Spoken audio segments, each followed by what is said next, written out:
there, how are you? Сәлем балақай, қалың қалай? Бүгін біз бірінші модульді аяқтаймыз. Құттықтаймын. Және бірінші модульді аяқтағаннан кейін сен осы күнге дейін осы екінші сынып басталғалы бері 40 сөз жаттаппыз, кем дегенде. Ал сен сол 40 сөздің қаншасын білесің? Бүгін соны тексеріп көрейік, окей? Ол үшін саған керемет ойын арнап қойдым. Ол ойын кім миллионды алады деген, я? Телевизордан көріп жүрсің ба телевизорды?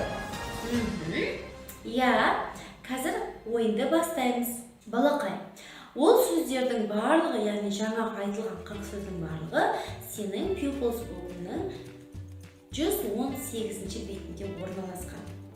Соны бір қайталап қарап ал, мен саған 2 минут берем, сосын ойынымызды бастаймыз. Ал енді ойынымызды бастайық.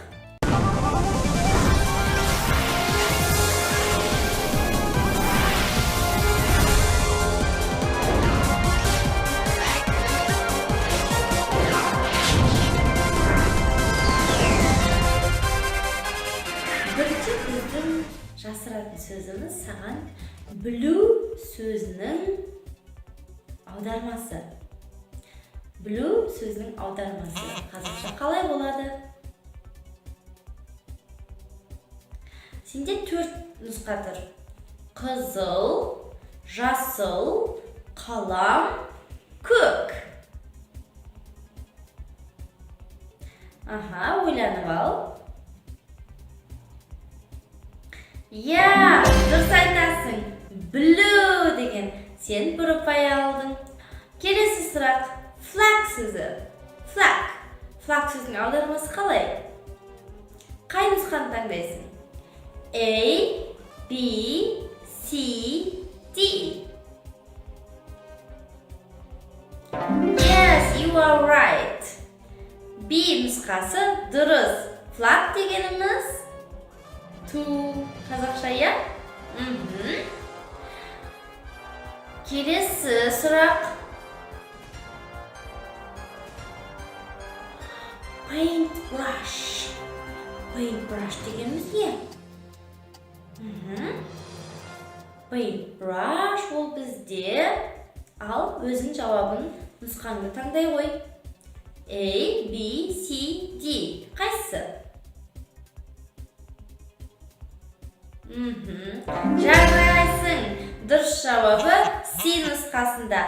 Paintbrush дегеніміз бояйтын қылқалам. Келесі сұрақ. Үш бұрыштың ағылшыншасы қалай болады? Үш бұрыш. Ал минут кетті. Ойлан. Қай нұсқасын таңдайсың?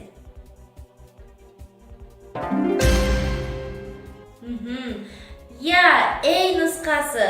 Triangle. Good. Сен жеңімпаз болып келе жатырсың.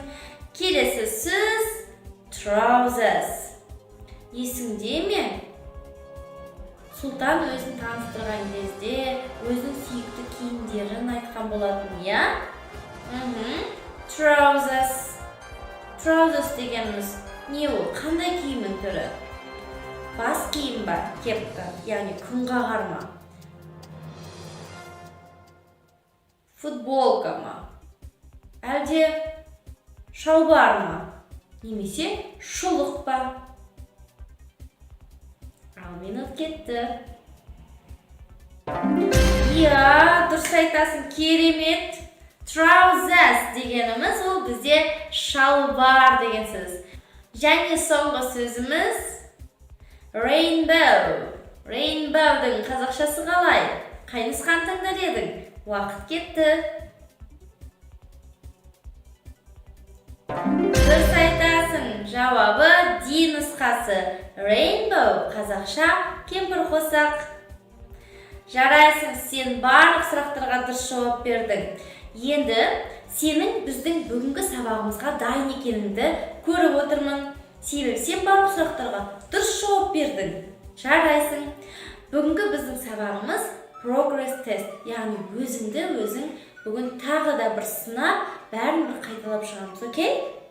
Please open your activity book at page 9. Iya, activity book'тың, яғни кітаптың сен 9-шы бетін аша қой. Сол бетте өзің көріп тұрғандай, бізде 4 түрлі сурет тұр. Біреу отырып жатыр, тұрып жатыр, ашып жатыр кітапты және жауып жатыр. Сен оның бәрін ағылшынша білесің. Я, бір қайталашы менен. Stand up, sit down, open your books and close your books. Сен оның барлығын біліп тұрсың. Ендеше соны сәйкес суретке жазып шыға қой.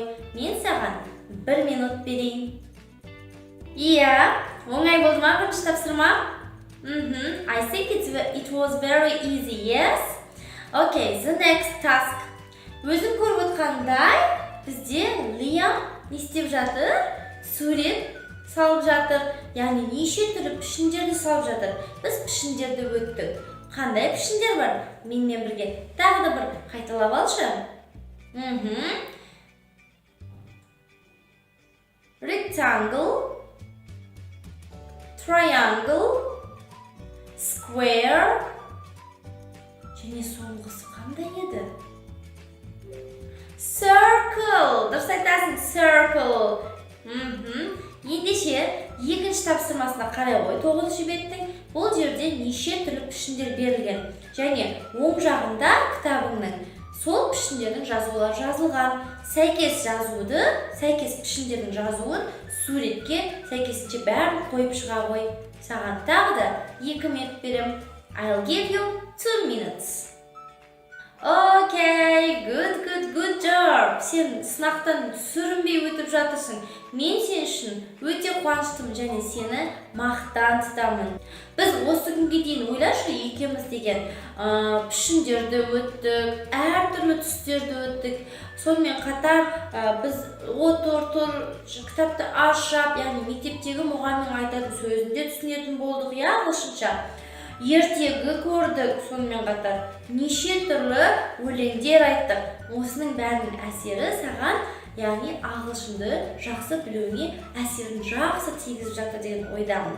Және соңғы тапсырмадан сүрінбей өтсең, сен бүгінгі менің жеңімпазым болмақсың, окей?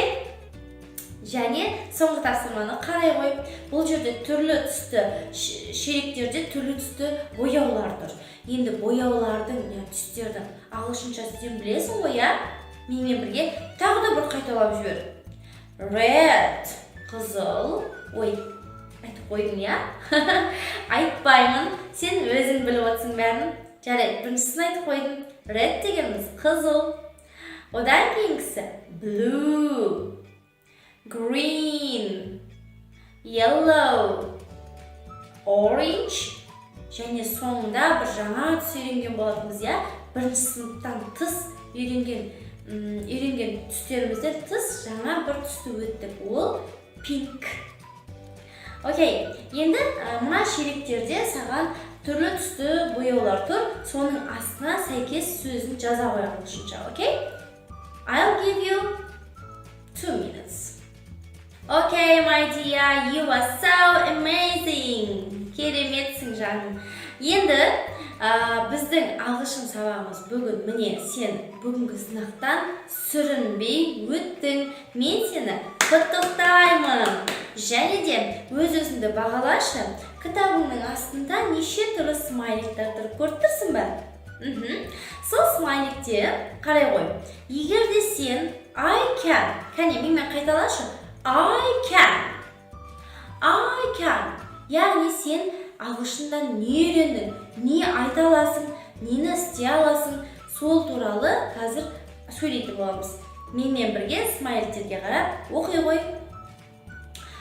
I can give and follow instructions. Я, сен отыр, тұр, кітабыңды аш, жап деп ағылшынша айта аласың ба? Егер айта алсаң, тик қоямыз. Тик дегеніміз мынандай құс белгісі. Я? Келесі екінші смайликті оқимыз. I can name shapes and colors. Talk about myself. Бұл жерде бұл смайлик не деп тұр? Мен дейді, пішіндердің атауын да білемін, түстердің де ағылшынша атауын білемін, және өзім туралы кішігірім айтып бере аламын дейді. Сен де солай айтып бере аласың ба? Түстерді айта аласың, пішіндерді білесің, және өзіңнің атың кім екеніңді, қай жақтан екеніңді, қандай зат ұнайтынын, қандай сабақты сүйіп оқитыныңды бәрін айта аласың ғой, иә? Біз ол сабақты өткен болатынбыз. Ендеше, соның бәрін айта алатын болсаң, тағы да қыс белгісің ғой. Ал егер де бір жерден жаңылатын болсаң, онда алдыңғы сабақты тағы бір қарап қайталап, содан кейін барып оған қыс белгісін қоясың. Әзірше жаза алмасаң, айта алмасаң, онда cross, яғни X қоя тұрсаң болады. Өзің үшін. Жарай ма? Және соңғы смайлик бізде не деп тұр екен? I can sing hello. Keep moving. Shapes and the goodbye songs. Я, біз қандай әндерді осы күнге дейін айтып көрдік? Hello әнін, одан кейін keep moving, яғни іс-қимылға байланысты. Отыр, тұр, аш, жап, кітапты деген сияқты соған байланысты ән айтқан болатынбыз. Одан кейін shapes, пішіндер туралы ән айтқан болатынбыз. И соңғысы goodbye songs, я? Goodbye songsta біз goodbye деген сөздің, яғни қоштасудың түр-түрін үйрендік, я? Bye bye, see you soon, see you the next time деген сияқты неше түрлі сөздердің барлығын үйрендік. Сен соны айта аласың ба? Иә, айта алсаң, сенен керемет бала жоқ. Мен сені мақтан тұтамын. Керемет. Good job.